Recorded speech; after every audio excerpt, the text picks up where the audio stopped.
Sa sinaunang panahon ng Engkantadilla, bago pa man muling sumiklab ang mga digmaan sa pagitan ng mga kaharian, may isang alamat na halos nakalimutan na ng kasaysayan. Isang nilalang na ipinanganak sa pagitan ng dalawang magkaaway na mundo. Isang nilalang na ang kapangyarihan ay hindi espada, hindi apoy, kundi boses. Ang kanyang pangalan ay Zeraf. Hindi siya ganap na Etherian, hindi rin siya ganap na Sapirian. Siya ay isang nilalang na ipinanganak mula sa dalawang lahing matagal nang naglalaban, ang madilim at tusong dugo ng Etheria at ang matapang at marangal na dugo ng Sapiro. Isang pagkakamaling hindi dapat nangyari. Isang nilalang na hindi dapat ipinanganak. Ngunit ang kapalaran ay may sariling plano. Ayon sa mga lumang kasulatan ng Encantadia, kapag nagsanib ang dugo ng Eterian at Sapirian, maaaring ipanganak ang isang nilalang na may kakaibang kapangyarihan. Isang kapangyarihang kayang kontrolin ang isip at puso ng sino mang makarinig ng kanyang tinig. At ang batang iyon ay si Zeraf.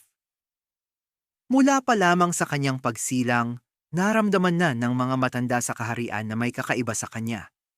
Habang ang ibang sanggol ay umiiyak lamang, ang kanyang tinig ay tila may dalang kakaibang enerhiya.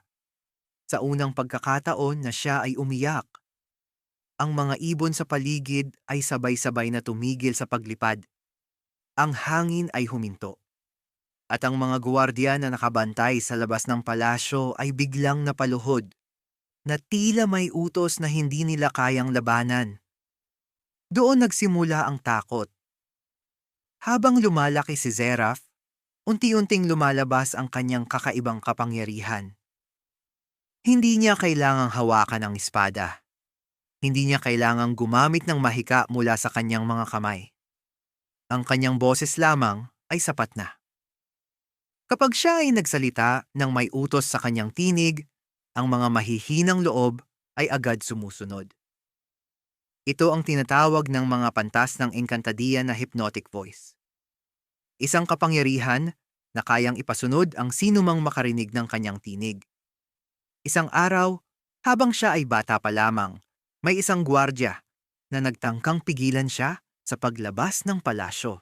Si Zeraf ay tumingin lamang sa kanya at marahang nagsabi ng dalawang salita. Lumuhod ka! At sa isang iglap, ang gwardya ay napaluhod sa kanyang harapan. Hindi dahil sa takot, kundi dahil hindi kayang labanan ng kanyang isip ang utos na iyon. Ngunit hindi lamang iyon ang kapangyarihan ni Zeraf. Habang tumatanda siya, natuklasan niyang kaya rin niyang kontrolin ang isip ng iba sa pamamagitan ng mas malalim na utos. Tinawag ito ng mga pantas na mind control command. Sa kapangyarihang ito, hindi lamang simpleng utos ang kanyang naibibigay.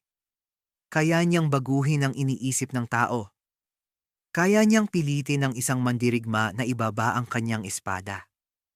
Kaya niyang utusan ang isang hukbo na umatras. Kaya niyang gawing kaaway ang dating kakampi. Isang kapangyarihan na maaaring magpabagsak ng buong kaharian kung mapunta sa maling kamay. Ngunit, may isa pang kakayahan, ang kanyang tinig.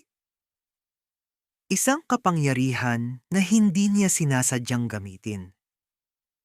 Kapag siya ay nagagalit o kapag ang kanyang emosyon ay sumasabog, ang kanyang boses ay nagiging sandata ng takot. Tinawag ito ng mga pantas na fear voice. Kapag nagsalita si Zeraf sa ganitong kalagayan, ang hangin ay tila nagiging mabigat. Ang mga mandirigma ay nanginginig. Ang kanilang mga tuhod ay nanghihina. At kahit ang pinakamatapang na mandirigma ng Sapiro ay nakakaramdam ng kakaibang panghihina. Ngunit ang pinakamapanganib sa lahat ay ang kanyang kakayahang gamitin ang magical chanting. Hindi ito simpleng kanta.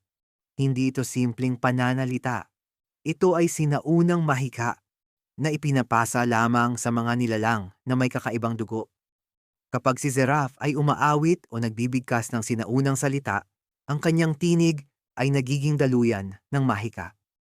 Ang hangin ay gumagalaw. Ang enerhiya ay nagiging alon. At ang mga nilalang sa paligid ay napipilitang sumunod sa kapangyarihan ng kanyang tinig. Ngunit sa halip na ituring siyang biyaya ng Encantadilla, si Seraph ay itinuring na banta. Ang mga pinuno ng kaharian ay natakot.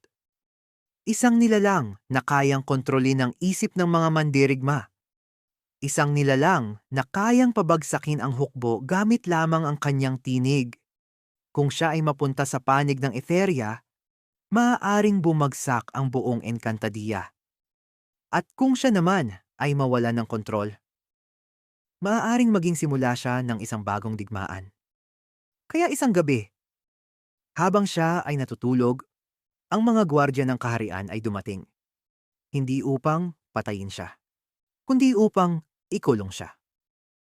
Si Seraph ay dinala sa isang lihim na lugar na halos walang nakakaalam. Isang sinaunang kulungan na nakabaon sa ilalim ng bato at mahika.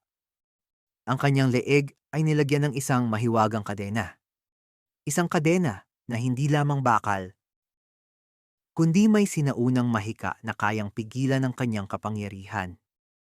Isang kadena na sumisipsip sa lakas ng kanyang tinig. Isang kadena na ginawa upang ang kanyang boses ay hindi na muling maging sandata. At doon, sa madilim at malamig na kulungan, nanatili si Seraph sa loob ng napakahabang panahon. Lumipas ang mga taon. Naging dekada. At ang alamat tungkol sa kanya ay unti-unting naging bulong na lamang sa kasaysayan. Ang ilang pantas ay naniniwalang siya ay patay na. Ang iba naman ay naniniwalang siya ay isa lamang alamat. Ngunit sa kailaliman ng lumang kulungan, si Seraph ay buhay pa rin, tahimik, nakagapos, ngunit naghihintay. Dahil ang kapangyarihang nasa kanyang dugo ay hindi kailanman tuluyang nawawala. At darating ang araw na may magbubukas ng kulungang iyon. Darating ang araw na ang kadena sa kanyang leeg ay mapuputol. At kapag nangyari iyon, ang tinig na matagal nang pinatahimik, ang tinig na kayang magpahinto ng hukbo, ang tinig na kayang kontrolin ang isip ng mga nilalang, ay muling maririnig sa buong Encantadilla. At kapag nangyari iyon, ang tanong ng buong kaharian ay hindi na kung buhay pa ba si Seraph. Ang tanong ay kung siya ba ay magiging tagapagligtas ng Encantadilla o ang simula ng pagbagsak nito.